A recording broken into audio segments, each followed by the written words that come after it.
Welcome to How We Grow, an essential playbook to grow and scale your vacation rental business with advice and insights from the best in the biz, with your host, Lynell Gordon. Welcome to How We Grow, the vacation rental show. And this morning, I'm really excited to have Tom Goodwin on. He is incredibly experienced in vacation rentals. He has a company business, been there for 50 years or so. He's run very large companies. He is extraordinarily experienced in taking care of customers. And Tom, we're really excited to have you here. Thank you so much. I'm glad to join you. So we want to start out by telling a story about a homeowner and a guest. So let's talk about, which do you want to start with, your guest or your homeowner? Well, let's start with the homeowner. And I guess I would just say it collectively as homeowners. So something that we do and have done in our company for years. We're 50 years old. My in-laws started the business, Mount Laurel Chalets in Gatlinburg in 1972. That's beautiful. And I married into the family 30 years ago. So I've been involved that whole time as a homeowner with my wife and also just interested in the family business. But for years and years and years, we have every April gathered all of our homeowners together for an annual meeting and dinner. Wow. So we have awards, we have a wonderful meal, updates, marketing updates, question answers. And so we'd have 50 homeowners in the same room and would open it up to questions and answers. So I love it because they're a part of our business, but they're part of our family business, and we invite them in. So many of these owners have been with us for decades and have then given their homes to their children, and then their children are involved with as well. And then their children build new homes and join our program. But we just really consider them family. And in fact, all of our homeowners have our cell phone numbers. They have connection with us. We respond to them quickly. I think that is the most important thing that we can do as professional property managers is honor that relationship with our homeowners as our key significant investors. And they need communication, and we need to have those lines open. So, we take care of their homes. We make sure all their maintenance is done with their homes, but we also get involved in their lives.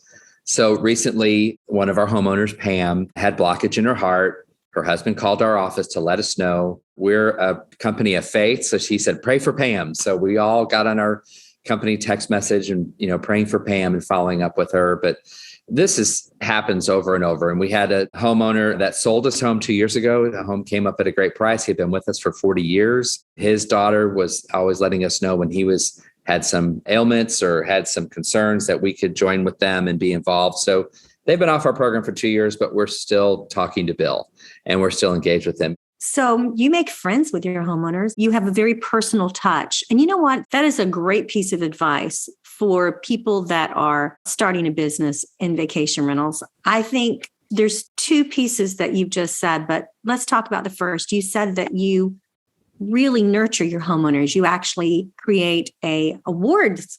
Tell me about the awards.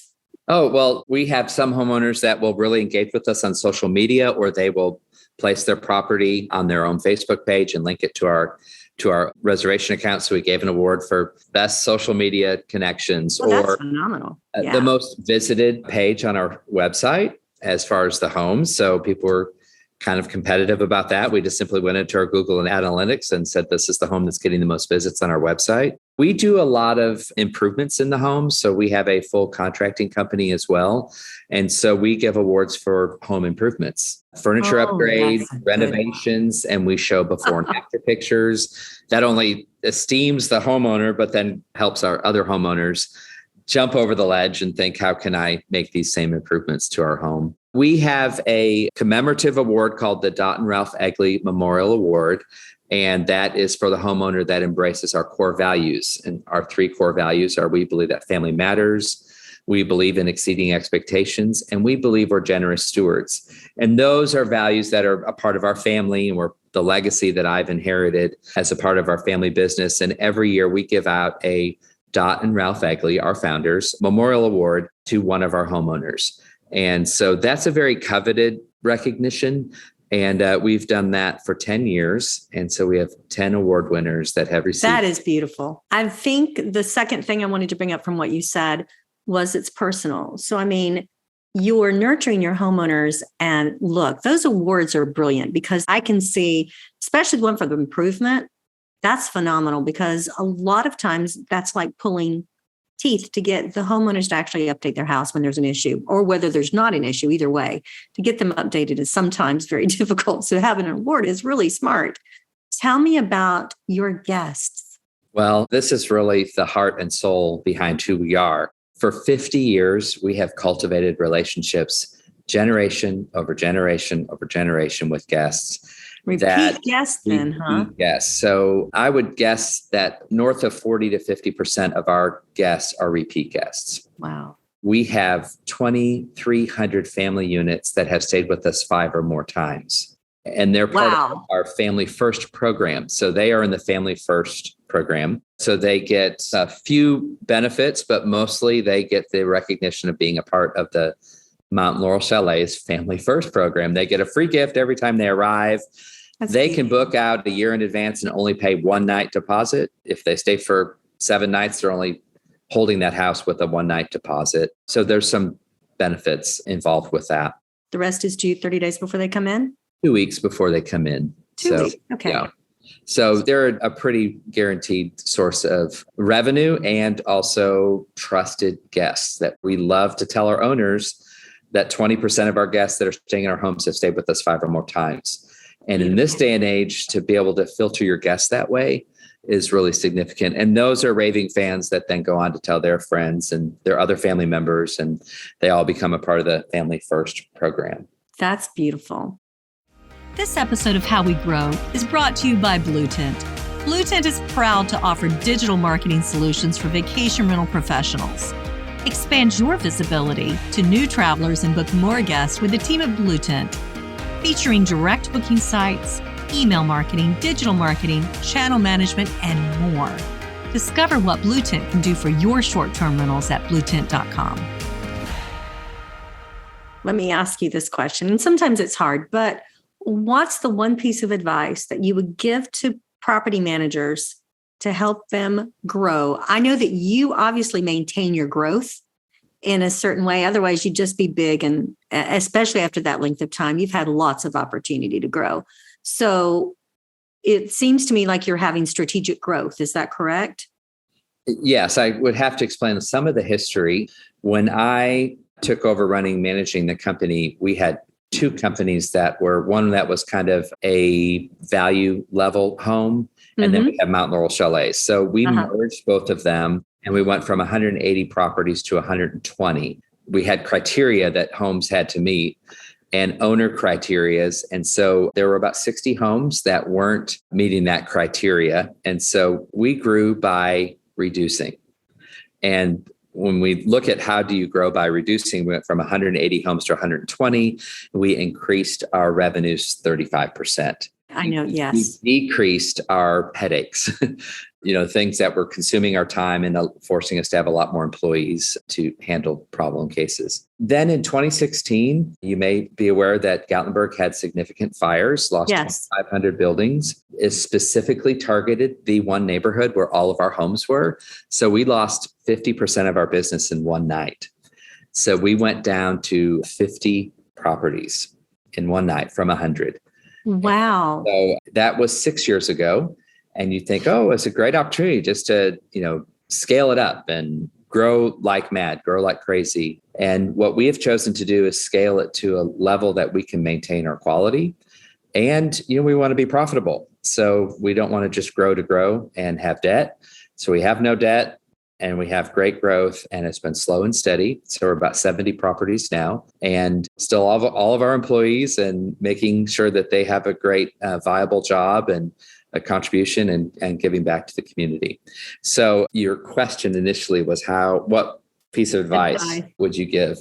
I think you really need to, anyone that's beginning their business needs to be grounded in their core values. And I think that is essential, because I think our core values for us as a company guide everything that we do. They guide how we treat our employees, our guests, our homeowners, how we handle finances, how we respond in marketing, what's our integrity, and our values really ground us. And so if your values is, I just want to make a quick buck and I want to get rich quick, then live according to that value and run your business, like that. That's not something I would recommend, but there are business models that would help accomplish that. If your core values are, I want to have a significant impact in this community and the environment and the relationships that I'm having, then you really need to steward your efforts in that direction. I think you have to have more than just wanting to make money. There has to be a deeper why as to what you're doing, because you can make money in a lot of opportunities, and vacation rentals right now is the sexy place to be. It's everyone overnight. I can make $1 million. It's hard work, and that will change in 18 months or 3 years or 6 years. That won't change is, what are your core values? What are the things that are most important to you? And I encourage anyone in any type of business to really get honest with themselves and go into the deeper why questions in their life and think, okay, why am I here? What do I want to do? What's the impact do I want to have? And then form your business around those core values. That's great advice. It is. And culture is so very important. I have a friend of mine who has a very large property management company, and it encompasses many states and countries, actually. And that's what they're all about, is core values and culture. Yes. And they've grown from that. And his passion is helping people, period. And you can see that in how he's grown his business. So I agree with you 100%. That's great advice. And you can spot those people out a mile away. I think I know what you're talking about. When you have that grounding and when you're really established in that, you're not a fly by night. You're going to weather the storms. You're going to weather the difficulties, and you're going to be investing in people, which is your greatest resource. That's right. Exactly. So he invests in a ton of training because of that. He wants everybody to understand and make sure they are fit. If you could give one piece of advice for something that, I'm not going to say a mistake, but we know that we grow. The only time we grow, and I try to tell this to my son, when you grow from a mistake, don't beat yourself up about it. But it's the only way you can grow. You don't grow without making mistakes. And as young people, we know that. As we get older, we see that. So what's the one thing that you would do a little differently now in your vacation rentals that you might give advice to someone who is maybe making that mistake now? My executive coach always tells me, Tom, hope is not a strategy. And then I follow that up with reality is your friend, And so I think when you're running a business, you need to look at what is the financial impact and how's your cash flow? And so many of us are altruistic and visionaries and would make a difference in people's lives. That's true. You have no cash to do that. Look at the P&L occasionally is what you're saying. Yes. Weekly. A strong eye on your financials. Pay someone to accommodate you if that's a weakness for you. Don't ignore the financial reality because it will sink your ship. We faced a fire. We lost 50% of our business. Wow. We've had different situations that threw us for a curve. But if you don't have a strong sense of grounding of where you are financially, then the rug will be taken out from underneath you, and then you won't have a leg to stand on. So it's very important. I think I do have 3 daughters that have CPAs. I am not financially, I've grown. Last 10 years, I feel like I've gotten an MBA of understanding business financials, but it's because I brought experts alongside me and people that are much more gifted and talented in that and ask the hard questions.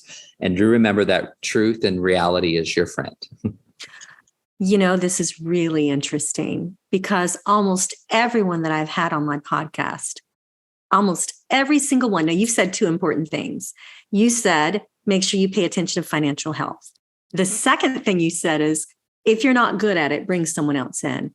That piece of advice is the most common piece of advice that very successful people like yourself have been giving to people who are just starting. If you don't do it well, hire someone else that does it well. Yes. So I am really excited to have had you here. Is there anything else that you think perhaps that your company does incredibly well that you'd like to share? Sure. I think that we're always thinking of new iterations of how can we tell a better story. And in light of the market, you can have great pictures on your website and you can pay all the Google AdWords that you want. But what it really comes down to is telling a story that resonates with the hearts of people. And that story begins before they're looking at you at booking, but it also travels with them throughout your entire booking experience. And so we're always looking for opportunities to engage with the story behind the face. So everyone has a drama that's going on in their life. And there's always a story to tell. And I think there are oftentimes beautiful stories.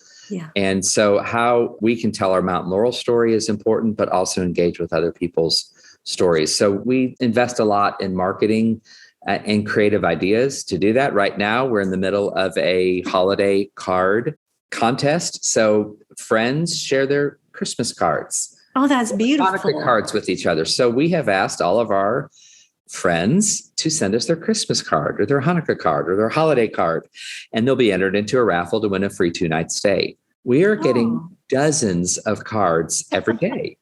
And this is my wife's idea. She said, well, they're part of the family, so we share our cards. So every year we hang up all of our holiday cards in all the doorways of our home, and we're doing the same thing at our office. And so it kills a lot of birds with one stone. It makes people feel apart, but we're getting their photos, we're getting their names, we're entering them, we're clarifying that they were a part of this program. We're sending them our Christmas card.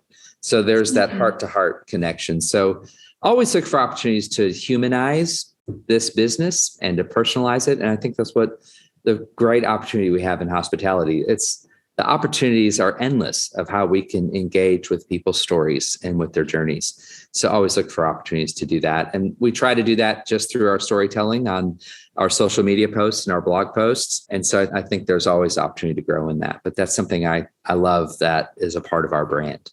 Okay, now that's a beautiful picture to end with, because in my family, we as well would hang up all of our holiday cards. We would hang them across the fireplace and across the doorways as well. And it's a beautiful reminder of friends and family at holiday time. So that's a beautiful picture. Thank you so much, Tom, for sharing. I'm really grateful to have you on the show, and I hope that you'll come back and offer some advice another time.